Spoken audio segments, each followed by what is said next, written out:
one of the comments in the threads was perhaps a modification could be made to make the Siemens contactor just a little bit louder, a little bit closer to the Allen Bradley.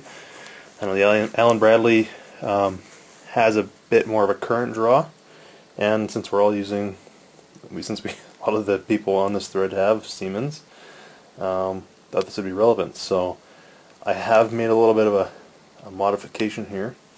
I'll give it a go, see what you think, and I'll take it apart and actually show you what I did. Fairly easy little mod. This is the one that I modified. It's all closed back up. It's tight, and I'll show you why in a minute, but it did close up nicely. So this is the factory one, unmodified, and then this is that Allen Bradley one that made that, a bit more of a good thunk. So let me go ahead and show you what this does here. Okay, so let's start with the unmodified one.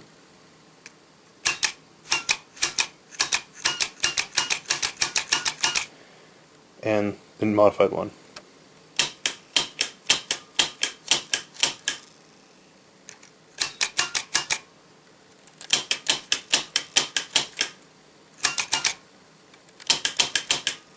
You can definitely hear a difference, and touching this board, I can definitely feel a difference too.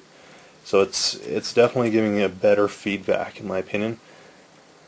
I will be doing this to all 6 or 7, whatever, yeah, 7 of the contactors I use.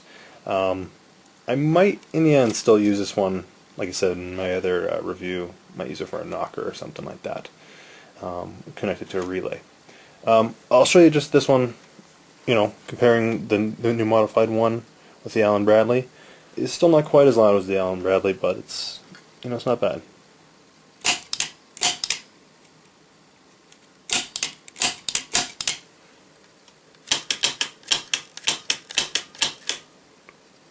And the unmodified. What I'll do, I guess, is just show you what I did. So, if you want to give me a sec, I'll try to take this apart.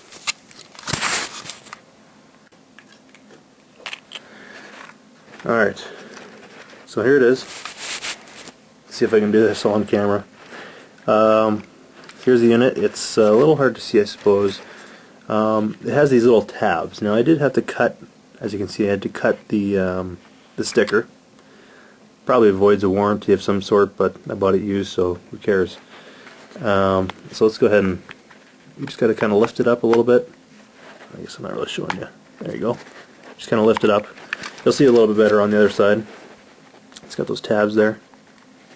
You just kind of lift it up and push. There you go. Pretty easy. And the whole thing just comes apart. So there you go. That's what it looks like apart. So it's got the coil. It also does have a piston, and that comes down. So what did I end up doing? I just dropped something out there. You'll see in a second. Inside here, it's just a plastic shell. You notice there's a bit of a center pin. What I initially did was just took a piece of tin, a very small piece, and just kind of laid it in there. It didn't quite close up all the way, but I noticed a difference. So I just put a little bit of a hole in there to kind of line up with, you can see the center in there. It also does, you can also probably notice around in the lines there are also 4 smaller pins.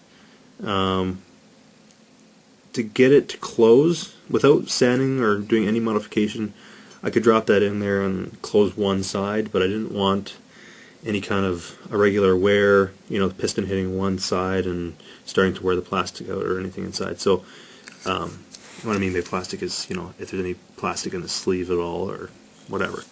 So I personally just sanded away a little bit of those knobs just with like a little Dremel bit. It took me 2 seconds.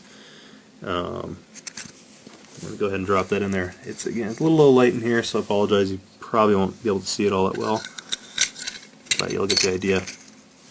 So there you go. That lined up right with the little tab there. Again, that took me a whole minute or two to make. I got a whole bunch of tin from left over from the back box that I ripped out. So I'll be just making a whole, 7 or 8 of these things. And anyway, slap it back together, plug it in, away you go. So hopefully that helps, and let me know what you think.